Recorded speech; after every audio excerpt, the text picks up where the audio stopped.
What's up, guys? I'm Chris Spags here, back with another Four Corners video for today's 9-game MLB slate, courtesy of Awesemo.com. Now, today it looks like it's going to be a slate full of compelling pitcher options, so like this video right now, and leave a comment down below giving me your guess as to which pitcher is going to have the most strikeouts on the slate. I will, of course, come in later today to talk with you guys, but for right now, like this video, and leave a comment about which pitcher you think is going to perform the best down below. And coincidentally enough, the first corner I want to hit on today are the pitchers, and the guy you have to talk about up top is Justin Verlander. He's going to be the #1 owned option on DraftKings and FanDuel with 40% and 26% respectively. It'll be #2 on Yahoo with 32% expected. The 3.8 implied runs for him are going to be the third lowest on the slate, and he did have 8 innings pitched with 8 Ks and 1 earned run versus Minnesota in his last start. But the Twins can pose some danger. They've had 120 WRC plus and a 246 ISO versus right-hand pitching this year, which is about as strong as you can get. I think going with the field here makes sense because Verlander is great, but the fact he's given up 44.1% hard contact and a 4% home run rate on the year versus this Twins team who has a lot of power. I think there's some risk here. I think there's a decent probability that Verlander gets taken out of the park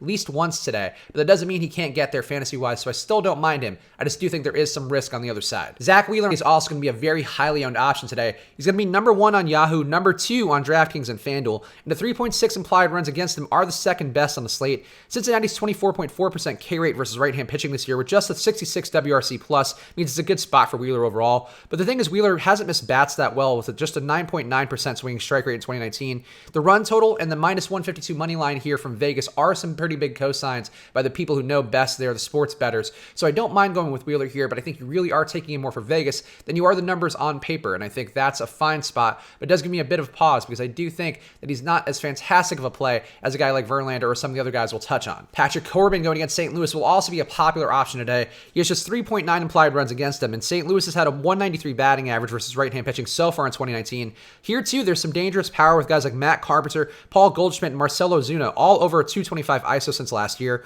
Corbin's also allowed a 3.9% home run rate and a 44.4% fly ball rate, so he can get taken out of the park. Again, there is some risk for him as well, just like Verlander, but the hope here is that the talent wins out. I don't mind going with the field on the guy, but I do think some hedge stacks may be an appropriate move. The next corner I want to hit on are the top stacks on the day, and an Atlanta stack going against Nick Markavicius is going to be a popular one. They have 5.1 implied runs for them, which is going to be the highest on the slate, and Atlanta has a slate high 383 on base percentage, 259 ISO, 144 WRC plus, and a 301 batting average versus right-hand pitching. So they're pretty good versus righties, you could say. Markavicius has limited damage well this year with just a 1.08 whip, but any mistakes for him can pile up versus an Atlanta squad. The only unappealing guy, and I use that phrase lightly, is Dansby Swanson, and even he has a 3.6 home run rate, and he has done some good stuff before, and there's a lot of ways you can stack up this Braves team, a lot of different positional eligibilities to get there, so I don't mind going with them at a decent clip today, because the spot versus Markavicius seems about as good as you'll find on today's slate. A Houston stack versus Jake Odorizzi, where they have 4.8 implied runs, seems like a decent spot to target as well. Odorizzi's been a stronger pitcher at home, and he also has a 12.5% swinging strike rate so far in 2019, but it seems like a decent time to bank on the strength of Houston's lineup. And the top 5 are all expected to have some ownership, so I don't mind having a little bit here. Houston, not a perfect spot for sure going against Odorizzi, who I think does have some talent, but I do think the hitters here can win out. I think what you're hoping for here is that this Astros lineup can put it together, even though Odorizzi does have good stuff. It's a fine time to trust the talent, so I don't mind it on this particular slate. A Boston stack going against Frankie Montas also looks pretty good with 4.9 implied runs in their favor. Montas has been solid this year with a 1.14 whip and a 34% chase rate, but he seems due for some negative regression, while Boston seems very due for some positive regression.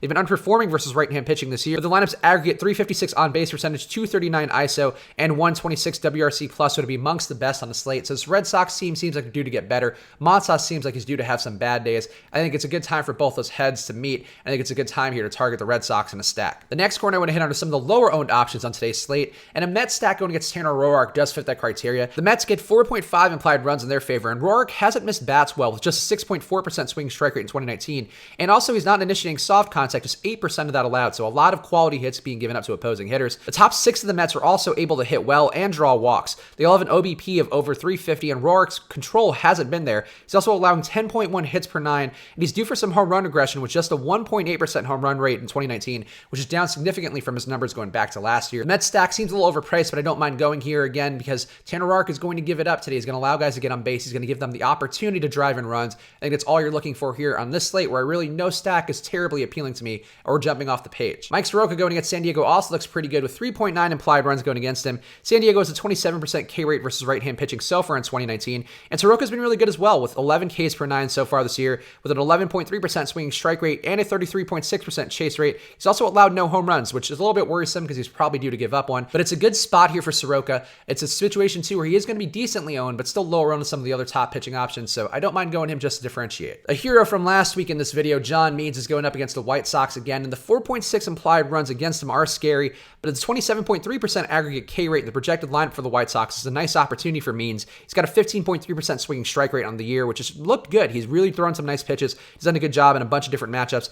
The White Sox stacks, though, are also appealing if Means does blow up. The top three of Lurie Garcia, Tim Anderson, and Jose Abreu were all particularly good looking to me. I think the Baltimore bullpen, though, could be what gives up the damage, so the hope here is maybe John Means is a decent day. Maybe the Baltimore bullpen is what gets dinged up. I think Means has some risk, but I do think his upside is there, and he's cheap enough where he might be worth having in some lineups, particularly on DraftKings. A Washington stack going against Michael Wacha also looks pretty good today. 4.6 implied runs at favoring them, and Wacha has struck out opposing hitters well this year with 10.1 Ks per 9, but his 5.2% home run rate is pretty dangerous with Victor Robles, Anthony Rendon, Juan Soto, and Matt Adams all over 220 ISO. Again, this Washington lineup has a ton of power. They also strike out a decent bit, so it wouldn't be surprising to see Wacha end up able to miss some bats, get some strikeout value here, but I think he's going to give up some numbers here to some of these hitters. I think it's a good spot to go to Washington stacks, maybe in smaller amounts, but I think 5-man stacks also don't sound like the worst idea. The last corner I want to hit on are some of the more appealing one-off options on today's slate, and Eddie Rosario going against Justin Verlander won't be a highly owned one, but he's been really good this year with a 388 ISO, and Verlander is more inclined to give up home runs to lefties with a 3.5% home run rate versus lefties compared to a 3.1% rate versus righties. You can also make arguments for some of the cheaper guys here than Rosario, like Max Kepler or Jorge Polanco, both guys who will get that same lefty side of the plate matchup versus Verlander.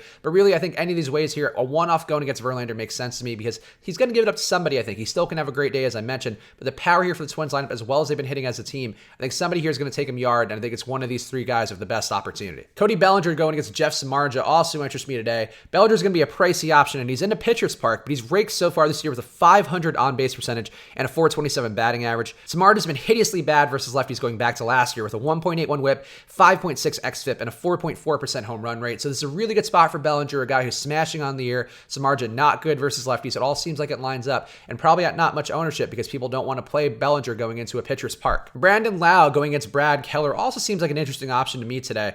Keller isn't very home run prone, but he does allow a 1.53 whip to lefties. Lau's expected to lead off, and he's a 291 ISO and a 145 WRC plus so far in 2019, and Keller's unlikely to offer much in the way of strikeouts, so that it's a good spot here where you could spec Lau to see a bunch of pitches, to be able to hang in there for an at-bat. I like what he can do versus Keller, even though the stack itself might not be appealing because Keller doesn't give up a ton. So there you go. Those are my thoughts on today's slate. So like this video right now and leave a comment down below giving me your guess to which pitcher is going to have the most strikeouts on today's slate. You got a lot of options to choose from. A lot of guys, as I mentioned, who do have some risk going against them. Some tough lineups going against the guys who are going to want to roster the most at pitcher. So like the video right now and leave a comment down below or any questions, and I will jump in there later this afternoon to talk with you guys. And use the promo code SWITCH and HEDGE to get half off your first month of any package at awesemo.com. Get all the ownership projections and rankings as well as projections that you can just plug right into Fantasy Cruncher, which is also included in any of these packages that you get half off your first month on. So use that promo code SWITCH and HEDGE to get in there now. I'll be back again tomorrow with another Four Corners video, so good luck.